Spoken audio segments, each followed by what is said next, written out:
Okay, I think we're rolling. Hello, everybody. Welcome back to the Goddess Pod. Long time no see. It's been actually years at this point. The crazy thing about the Goddess Pod is it's probably my biggest passion project, right? Like I get to sit here, have a voice, speak to you guys, connect with you on a more personal level.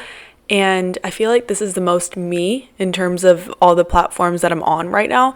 But of course, with that comes a lot of hesitation, a lot of fear of the unknown. And when you really care about something, do you guys feel like you self-sabotage that thing the most? Because that's how I feel. When I know that something is really important or has the potential to actually change my life or actually make me extremely happy, I feel like those are the things that I procrastinate and truly just like have trouble with the most. I don't know, I think it's crazy. I'm so excited to be back on. This is also the first episode that I'm recording on my camera so that you guys can watch it on YouTube if that's how you prefer to watch podcasts. I like to say that the reason I don't have a big circle, the reason I don't feel the need to socialize all the time is because podcasts are like my stand-in for socialization. I don't know what that says about me, but fact of the matter is I love podcasts, and I also really love just having a video podcast on when I'm in the shower or like when I'm cleaning up around the house. It's just nice to have a little thing to glance at. So I figured we would do it. So welcome to the Squishmallow Couch. If you're watching this on YouTube, you can see the Squishmallow Couch.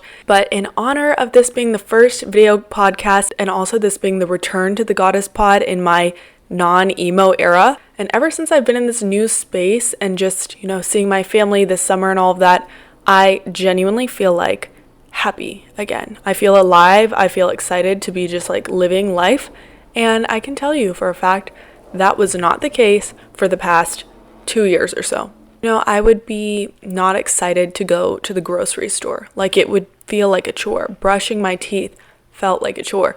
Getting up and putting my laundry away felt like a chore. And I would just watch all these TikToks of these girls that were doing things that I used to do, which was like just seemed so crazy and out of the picture, like not even doable for me when I was depressed.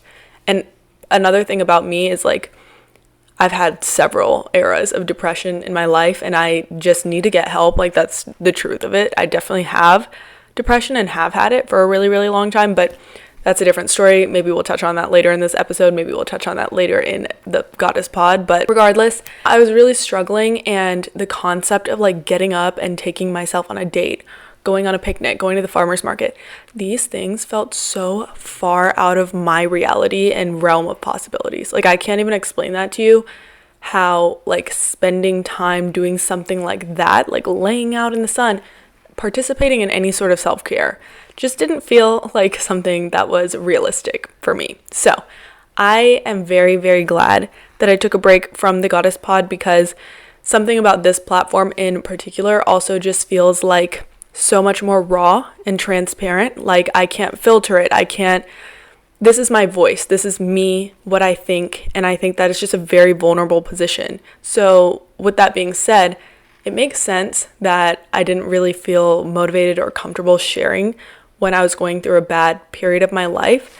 But I do regret like not opening up and being vulnerable, because it's normal. Everybody's going through stuff like that. But now we're here, and I'm very, very happy about it. To celebrate the first video episode as well as the return to the Goddess Pod, I am going to be tackling another very vulnerable and difficult topic, you guys. So I'm going to be talking about how I stopped hating my body. Just one of the most triggering and sensitive topics ever. So before we get into the meat of today's episode, I do want to give you all like a fair warning. If this is hard for you to listen to, which I think like if you're a woman in America or just in the world in general, listening to like anything about an eating disorder and food can be triggering for us, because we're conditioned to have a negative relationship with our bodies. And you know what? I've always hoped that one day I would have the strength to kind of come forward and talk about it. In order for that idea and that dream to come to fruition, I had to actually get over it. And I couldn't see myself getting over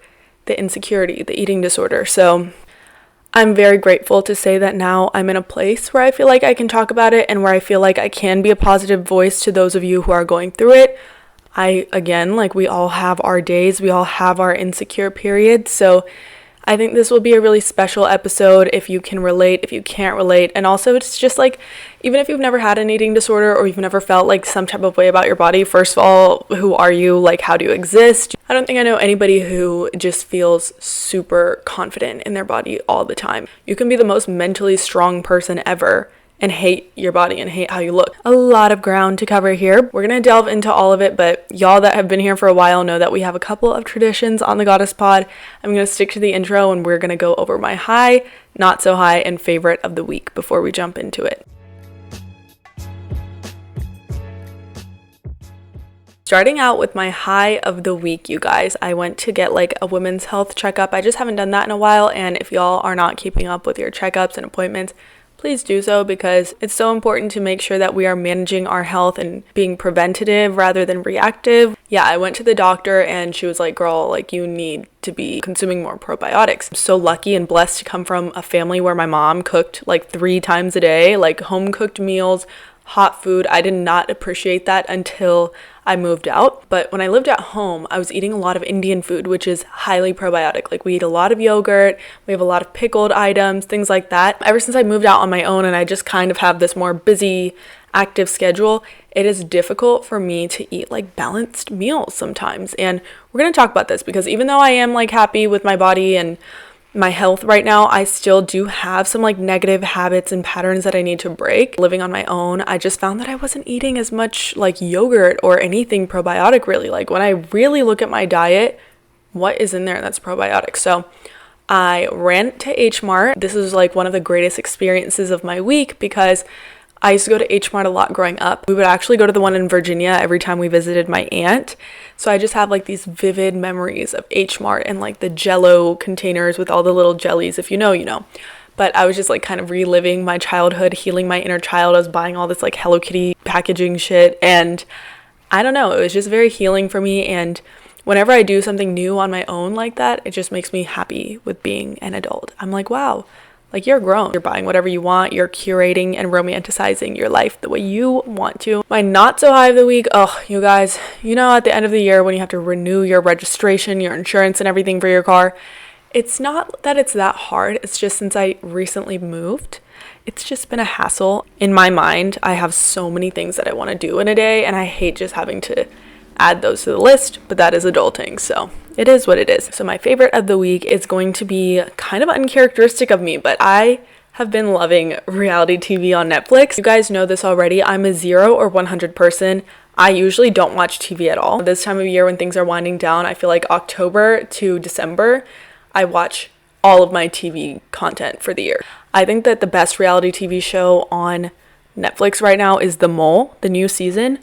I binge watched that like last week and I watched it I think in a day and a half. I just like shows where it's not about like hooking up and romance and all that stuff. Like yes, the drama and the tea and the cattiness, all of that is enjoyable to watch, but I really like shows like Survivor, The Mole, The Circle, things that are a little bit more like you're psychoanalyzing the characters. Now that we've gotten our formalities out of the way, it is time to jump into the content of today's podcast. So I have like this notebook here that has all these different points because, you know, I was sitting here trying to figure out how on earth am I going to produce a podcast episode on body and like my body struggles. Like I could write a book on this at this point, not because I have knowledge on it, just because I've gone through so much random stuff in terms of how I feel about my body and how much I used to hate my body. In a nutshell, I never liked my body. For as long as I've really had this body and had an awareness of this body, I have hated it. When I was in elementary school, I got accepted into this like highly academically gifted program. I always think it's so funny when I see like TikToks about how highly gifted students all have a complex now. I think I was smart in like 3rd grade when I took the test and then it dictated the rest of my life somehow, but I've always been more creative and I was in a very academic program. So if you got into this program, we basically all went to like a different public school. We basically went to elementary school together, then we all went to middle school together, and then a lot of us went to high school together. So it was kind of very like clicked up. This group of people all lived like in the same affluent like neighborhood, and they were all just like beautiful. So I'm 5'10", okay? I've always been tall. I was like 5'8" in 8th grade, so I've always been tall. I didn't feel tall growing up because most of the people that I was around were also very tall and very lean. A lot of the girls that I was friends with were super skinny. You guys have to remember that this was also during that era of like being on Tumblr, Thinspo, and wanting to have a thigh gap, Acacia Brinley. That whole thing was going on. I already felt like I had to overcompensate in order to fit in with this like group of people, but I couldn't. Like, I couldn't change my skin color. I couldn't change like my habits, my ethnicity, none of that. So I really thought the only way that I could be valuable and like fit in with this group of people was if I weighed like 90 pounds. I don't know why I can't breathe. I'm like getting stressed out. But I was friends with these girls who were very conscious about what they were eating, and I hadn't like grown up with these girls or anything. These were like my first new friends in high school, and I remember feeling really bad for them, but also thinking like they were so pretty and they would get so much male attention. It's another thing for me is like I was already so outcasted that one of the only ways that I felt that I could fit in was if I could receive male attention. Like, this is just so sad. Like, all this stuff is just so sad, but I grew up in like a lacrosse field hockey playing area. Like, every girl was skinny, pretty, athletic, perfect, white, like just, you know, run-of-the-mill Southern beauty perfect girls. I didn't do any of that. I was unathletic, have the worst stamina. Like, you could ask me to run a mile today and I can't do it. I can do Pilates for 3 hours, but when it comes to running and like lung capacity, pretty low. Like, I don't have much stamina. I don't have much endurance. I just like to do my girly little workouts in my living room. That is about it. I don't believe in like challenging my body too much, and I've never loved like extreme physical exercise. Never been a thing that I liked. And I felt just super, super outcasted, and I thought the only way that I can like get the same attention and like be invited to the same things as all these people is if I'm super skinny. Now, at the same time, also the opportunity of competing for Miss North Carolina Teen USA fell into my lap. I think when I was in 10th grade, I competed for Miss North Carolina Teen USA for the first time, and like I said, I did not like physical activity. I was not big on working out.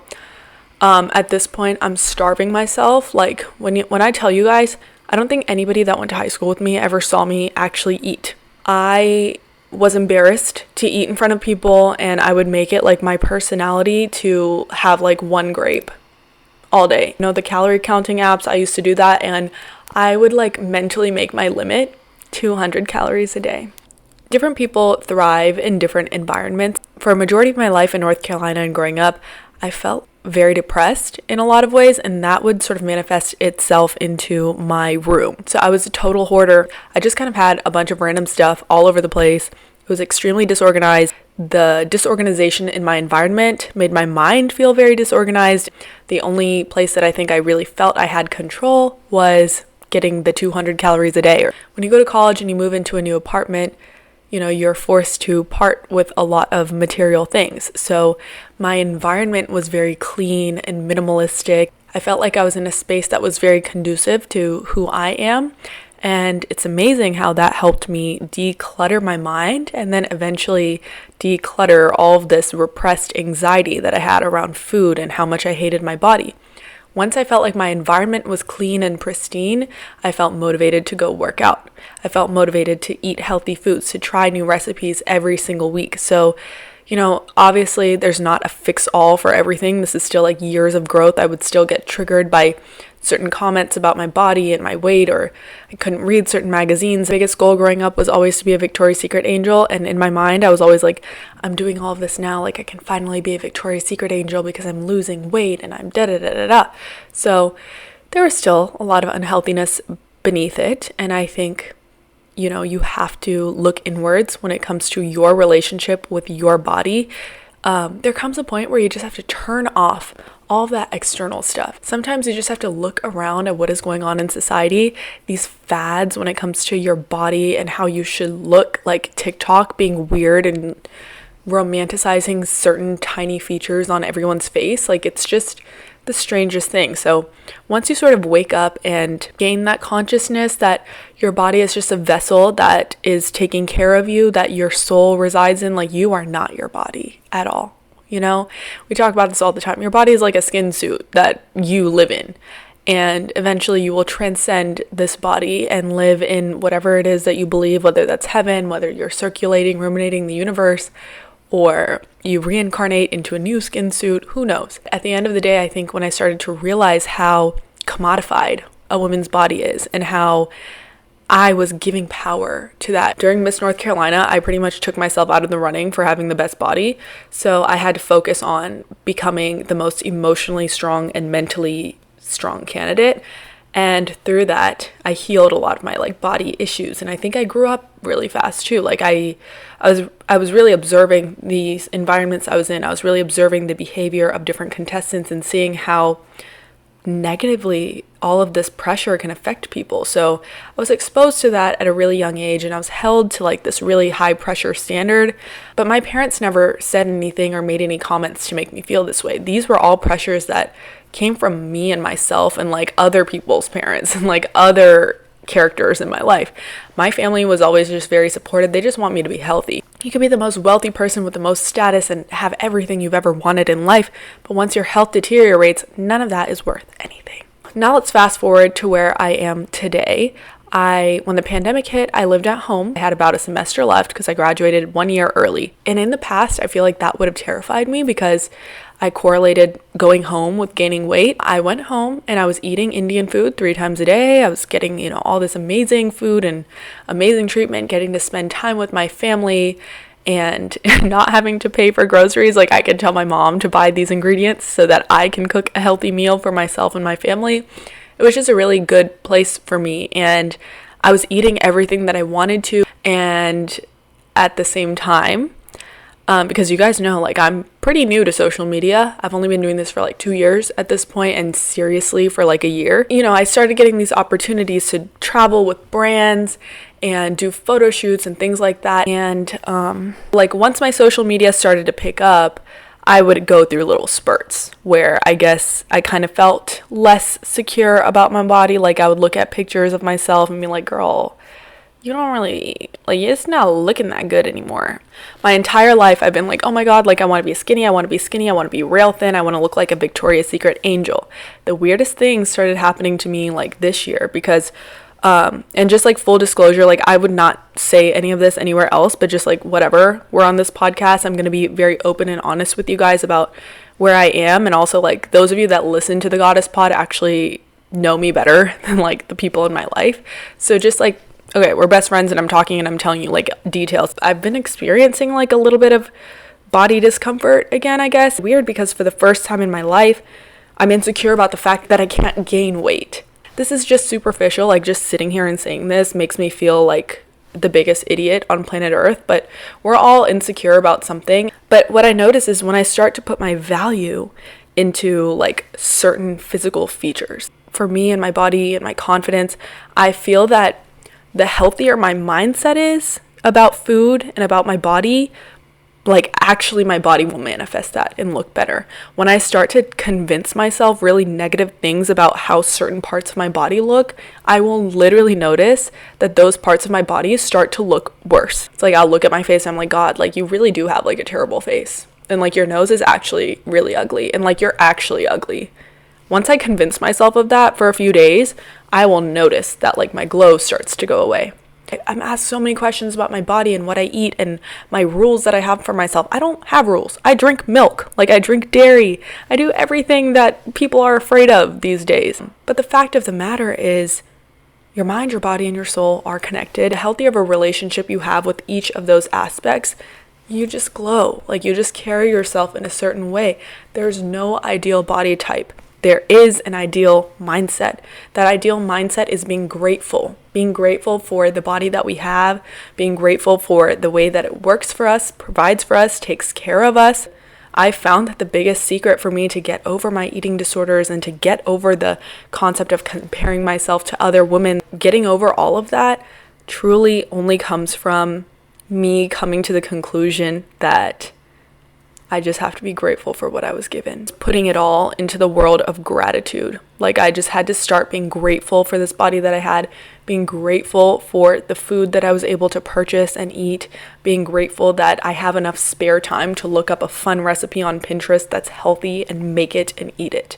Like, once you start romanticizing this process of being healthy and whatever that means to you, because it's different to everybody. Sometimes in order to feel good, I need to roll out of bed and go order $25 worth of Taco Bell and eat it in 10 minutes. Restricting yourself and demonizing food and eating and fun, like, it's such an important part of our life. When I think about socializing and all of my best memories, they're all centered around food and eating with my family. So I'm just very, very, very grateful that I'm finally in a place where I can appreciate food and I can enjoy it, and I don't think about it anymore. And that's because I'm taking care of myself the way that I need to be taken care of. Obviously, this episode wasn't meant to be like this is how you can fix your eating disorder and this is how you can learn to love your body. This is just about my story, the routines, the habits, and the mindset shifts that I had to undergo in order to get through. As I train my mind to not associate something negative with eating. If I'm eating like a big, healthy, happy meal, I'm like, damn, all these nutrients are going to go straight to my ass. My hair is going to grow 3 times longer. And now I have an excuse to go for a fun, scenic hike tomorrow. You know what I'm saying? So everything is about how you frame it. It's about perspective at the end of the day. I'm just here to offer you guys my insight and my story. Hopefully some of this resonates with some of you guys. If you are in a position where you're dealing with body insecurity, eating disorders, because girl, it is so hard. I just want you guys to know that in order to unlock your highest potential, unlock your goddess energy, you just have to strengthen that connection between the mind, the body, and the soul. If you're going through body dysmorphia, eating disorders, anything of that nature right now, my biggest advice to you is to unfollow all the pages that make you feel bad about yourself. Surround yourself with people that make you feel good. Don't have friends that are making comments and slick comments about your body. If your mom and dad or people that you can't cut off are saying stuff to you, just tune it out. I know that's so hard. And I want you guys to have a healthy environment to grow in and to thrive in and to accomplish all of your goals. Let's just start out with small goals, drinking enough water, nourishing our body, making decisions that are going to make us have more confidence in ourselves. I hope that y'all are able to take something valuable out of this. And if you have any concerns or questions about me and my story, or if there's something that you're personally going through, please leave me a voice memo or a DM on Instagram. I really want to start answering you guys' voice memos. You have so much more control and so much more power than you think. And with that, thank you guys so much for listening to today's episode, and I will see you very soon.